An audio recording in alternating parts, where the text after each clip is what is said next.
SC ST case. దీనిలో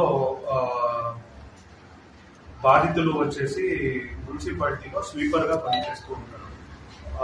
అలాగే అతని పేరు వచ్చేసి మస్తాన్ అనే అతను 1000 రూపాయలు బాకీ ఉంటుంది. ఎవరైతే అక్యూజ్డ్ ఉంటాడో, ఎవరైతే ముద్దాయి ఉంటాడో అతనికి 1000 రూపాయలు బాకీ ఉంటుంది. సో అతను కాల్ చేసి ఈ విక్టిమ్ ఎవరైతే ఉన్నాడో, బాధితులు ఎవరైతే ఉన్నారో అతన్ని కాల్ చేసి కులం పేరుతో తిట్టడం జరుగుతుంది, అలాగే కొట్టడం కూడా జరుగుతుంది. సో దీని మీద అప్పుడు ఉన్న ఎస్ఐ ప్రసాద్ రెడ్డి గారు కేసు రిజిస్టర్ చేయడం జరుగుతుంది. అలాగే శివభాస్కర్ రెడ్డి గారు, అప్పుడు ఉన్న డిఎస్పీ గారు ఈ కేసుని రిజిస్టర్ చేసి